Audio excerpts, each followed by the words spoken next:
నా పెద్ద పాపను ఫోటోలో సార్, పెద్ద పాపను గుండెల మీద పెట్టుకొని ఏడ్చాను సార్. నేను ఇది ఇర్రివర్సిబుల్ డ్యామేజ్ చేసేసింది నాకు. ఈ పెద్ద పాపకు నేను ఏం ఆన్సర్ చేయాలి రేపు పొద్దున అని నేను మీరు నమ్మలు లేకపోతే sir. I'm not a dramatic person. పెద్ద పాపను గుండెలకు హత్తుకొని పడుకున్నా సార్. ఫోటోలో హత్తుకొని పడుకున్నా. ఆ పాప పక్క దగ్గర తీసుకొని క్వశ్చన్ చేస్తుంది, ఐవీఎఫ్ బేబీయా, ఫిజికల్ రిలేషన్షిప్ బేబీయా? అసలు నేనైతే తండ్రి కాదు. ఎందుకంటే ఆ రోజు శాంతి నాకు ఆ హోటల్లో డేట్ చూపించింది. నాకు నువ్వు ఆ సెప్టెంబర్ 1 వీక్ కలిసినప్పుడు నా కడుపులో 8 weeks బేబీ ఉంది అని నాకు ఒక ప్రూఫ్ చూపించింది. ఎత్తుకున్న బేబీని దించాను సార్ నేను. ఆ రోజు దించేసి నా బేబీ కాదని కన్ఫర్మ్ అయింది. ఐవీఎఫ్ అయితే ఐవీఎఫ్ చూపించు, ఎవరైతే తండ్రి ఎవరో చూపించు. నాకు అక్కడి నుంచి స్టార్ట్ అయింది సార్. జనవరి ఆ మిడిల్ నుంచి స్టార్ట్ అయింది సార్. నాకు చూపించట్లేదు, నాకు చూపించదు. నా పరిస్థితి చాలా దారుణంగా ఉంది సార్. ఆ రోజు సార్ ఆలోచించింది సార్. ఇద్దరు ఆడపిల్లలు, ఐవీఎఫ్ అంటుంది, డాక్యుమెంట్ చూపించదు, తండ్రి ఎవరో తెలియదు. ఏమంటే విజయసాయిరెడ్డి సార్ పేరు చెప్తారు. పోనీ నేను విజయసాయిరెడ్డి వెళ్ళి అడగలేను కదా, మీరేనా తండ్రి అని ఎట్లా అడుగుతాను? నేను అడగలేని పరిస్థితి. అది సార్ జరిగింది. ఇక అక్కడి నుంచి టార్చర్ మొదలైంది నాకు. ఇక చూసుకోండి, అప్పటి నుంచి ఇప్పటి వరకు సార్ ఇదే టార్చర్. ఇవాళ మీడియా ముందుకు రానికి అన్ని ఎవిడెన్సెస్ కలెక్ట్ చేసుకుని నాకు 6 నెలలు 7 నెలలు టైం పట్టింది. సో సరే, అవి పెద్ద ఎంత ఫిజికల్ రిలేషన్ అంటున్నావు, మరి ఏం చేద్దాం? నేనైతే నిన్ను ఏలుకోను, నిన్ను ఏలుకోదలుచుకోవట్లేదు. నాకు ఇద్దరు ఆడపిల్లలకు నాకు న్యాయం చేసేసాయి. ఆర్థికంగా న్యాయం చేస్తావు, ఏం చేస్తావు, నిన్నైతే వదిలేసుకుంటా. పిల్లలకి న్యాయం చేసేసి వెళ్ళిపో, నేను ఇంకొక ప్లాన్ చేసుకుంటా లైఫ్ అన్నా. నేను అన్నాను సార్. ఎందుకంటే అమ్మాయిని ఆ బిడ్డ నా బిడ్డ కాదు నాకు తెలిసిపోయింది. సో అమ్మాయి అంటది, న్యాయం చేసేది ఏముంది దీంట్లో, ఆడపిల్లలు నేనే చూసుకుంటా, నువ్వు నా లైఫ్లో నుంచి వెళ్ళిపో, నేను ఇంకొక పెళ్లి చేసుకుంటాను, ఈ బిడ్డ నీ బిడ్డ కాదని తెలుసు కదా నీకు, నేను ఇంకొక పెళ్లి చేసుకుంటాను, నా లైఫ్లో నుంచి వెళ్ళిపో, మ్యూచువల్ ఇచ్చేసే అంటది. విజయసాయిరెడ్డితో బేబీని కన్నాను అంటది. విజయసాయిరెడ్డితో కనడం ఏంటి, బేబీని కనడం ఏంటి, నన్ను ఇక్కడ వెళ్ళిపో అనడం ఏంటి? What is this? ఏం జరుగుతోంది ఇక్కడ అసలుకి? నేను ఎక్కడికి వెళ్ళిపోవాలా? నా పిల్లల్ని వదిలేసి ఎట్టు వెళ్ళిపోతాను నేను? నాకు 42 ఏళ్ళు, ఎక్కడికి వెళ్ళిపోవాలి నేను? 42 ఏళ్ళు ఎక్కడికి వెళ్తాను నేను? విజయసాయిరెడ్డిని సార్ అడిగే ధైర్యం నాకు లేదు సార్. ఎందుకంటే నా దగ్గర సర్కమ్స్టెన్షియల్ ఎవిడెన్సెస్ ఉన్నాయి, కానీ పక్కా ఎవిడెన్సెస్ లేవు అప్పటికి. సర్కమ్స్టెన్షియల్ ఎవిడెన్సెస్ అంటే, నేను అమెరికా వెళ్ళే ముందు విజయసాయిరెడ్డి గారిని ప్రజా దర్బార్ వైజాగ్లో జరుగుతుండగా 500 మంది బయట ఉన్నారు. శాంతి నేను లోపలికి వెళ్ళాము, ఫ్రూట్ బాక్స్ తీసుకొని సార్ నేను అమెరికా వెళ్తున్నానని యాంటీ రూమ్లోకి తీసుకెళ్ళి more than 20 to 30 minutes sir కూర్చోబెట్టి, శాంతి నన్ను కూర్చోబెట్టి కాఫీ తాగిపించారు, కాఫీ ఆఫర్ చేశారు. అమెరికా వెళ్తున్నాడు మదన్ అని. నేను కూడా ఆయన రైట్ పేజ్, అది హెల్దీ పేజ్లోనే ఉన్నాను నేను కూడాను. సార్ అన్నారు, మదన్ శాంతి చాలా ఫాస్ట్ ఉంది, చాలా స్పీడ్గా ఆలోచిస్తుంది, నువ్వేంటి చాలా హానెస్ట్గా ఉన్నావు అని. ఏమో సార్, దేవుడు అలా ఇచ్చాడు, అమ్మాయి చాలా ఫాస్ట్ ఉంది, మీరు ఆ తండ్రి వయసులో ఉన్నారు, మీరే చూసుకోవాలి పాపని అంటే. నేను చూసుకుంటా మదన్, నువ్వు వెళ్ళిపో, విల్ టేక్ కేర్ అన్నాను. నేను అమెరికా వెళ్ళిపోయాను సార్. అది అమెరికా వెళ్ళే ముందు జరిగిన సంఘటన చెప్తున్నాను, ఇన్సిడెంట్ ఇది సార్ జరిగింది. సో జనవరి నుంచి ఒక నెలంతా కూడా నాకు ఐవీఎఫ్ అని చెప్పింది. ఐవీఎఫ్ కొన్నాళ్ళేమో అన్నోన్ డోనర్ అంటది, హాస్పిటల్ చూపించదు. అంత అయిన తర్వాత ఐవీఎఫ్ అన్నోన్ డోనర్ ఎవరో కాదు, విజయసాయిరెడ్డి సారే అంటది. అది చూపించమంటే ఎవిడెన్స్ చూపించదు. పెద్ద ఆయన ఎట్లా బయటకు వస్తారు అంటది. ఆయన బయటికి రారు, వేరే వాళ్ళు వస్తారు ఆయన ప్లేస్లో తండ్రిగా. నువ్వు ఎగ్జిట్ అయిపోయినా లైఫ్ నుంచి, నువ్వు వేరే పెళ్లి చేసుకో అని ఆమె చెప్పడం. ఇది సార్ జరుగుతుంది. సో నాకు జనవరి, ఫిబ్రవరి, మార్చ్ ఈ 3 నెలలు ఇదే టార్చర్. విజయసాయిరెడ్డి సార్ పెద్దాయన. సరేనమ్మా, పెద్ద అయినా సరే యాక్సెప్ట్ చేస్తాను, నువ్వేదో చేసావు తప్పు, వదిలేసుకుంటాను, నాకు ప్రూఫ్ కావాలి, ఆ ప్రూఫ్ పక్కా కావాలి, పక్కా ఇస్తే వదిలేస్తా. సో నాకు ఇక ఏప్రిల్ ఆ టైంలో నేను విజయసాయిరెడ్డి గారి ఏమి చూపించలేని పొజిషన్లో ఉంది, నేను అడగలేను. సో నాకు ఏదేదో పేర్లు చెప్పింది, 4-5 పేర్లు, ఒక్కొక్క వారం ఒక్కొక్క పేరు చెప్తుంది ఆమె. ఇక నాకు చిరాకు వచ్చేసి ఏప్రిల్ ఎండ్లోనో మేలోనో I went direct to Apollo hospital Vizag వెళ్ళిపోయాను సార్. నేను వెళ్ళిపోయి మార్నింగ్ 4 o'clock వెళ్ళిపోయి అక్కడ సెక్యూరిటీ లేపి, నేను I'm the father of baby, 2023 April 15వ తారీఖు ఒక బేబీ పుట్టింది, శాంతి కాలింగిరి, నా వైఫ్, నా పేరు మానిపాటి మదన్మోహన్ అంటేనే. తను నా పాస్పోర్ట్ వీసా కూడా చూడలేదు, టకా కంప్యూటర్లో కొట్టాడు, చూశాడు. మీకు డాక్యుమెంట్స్ ప్రూఫ్స్ అన్ని చూపిస్తాను, నేను ఆ హాస్పిటల్లో నా పేరు ఉన్నది, మీకు కావాలంటే పంచుతాను నేను డీటెయిల్స్ అన్ని కూడా.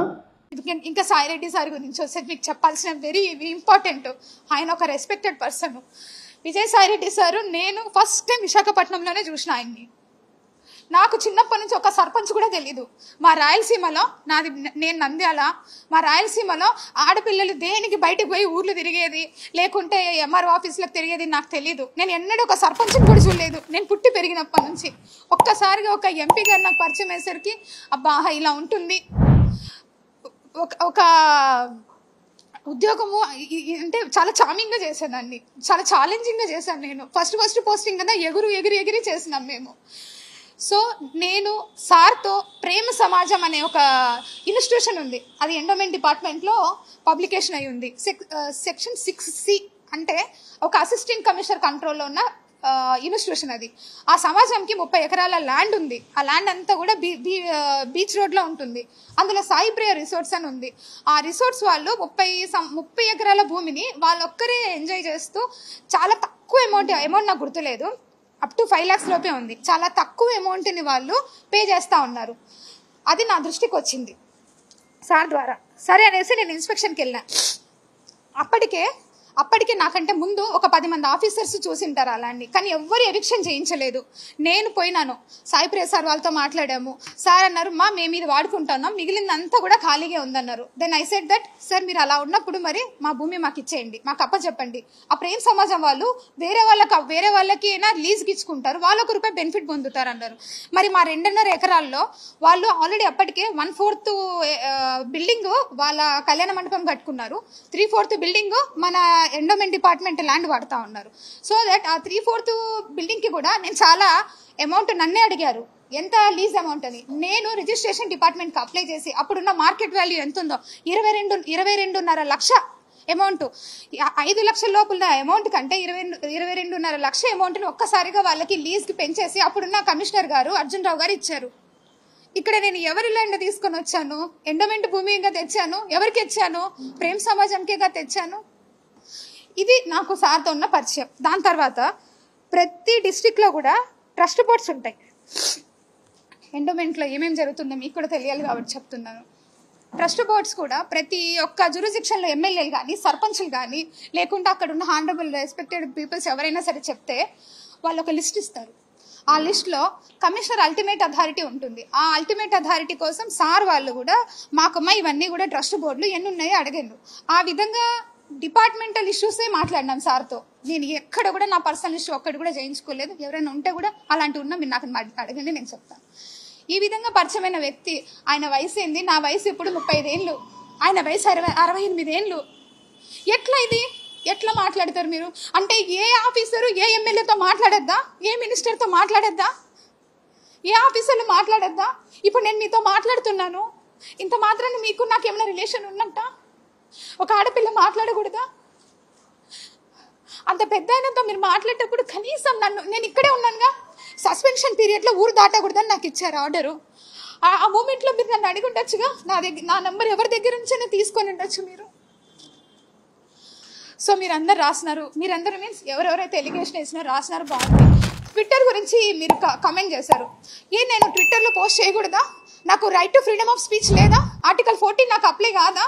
Article 21 right to privacy. నా ప్రైవసీని అంతా తీసుకెళ్ళి ఈరోజు మీరు కొంతమంది మీడియాలో పెట్టారు. అది ఎంతవరకు న్యాయం?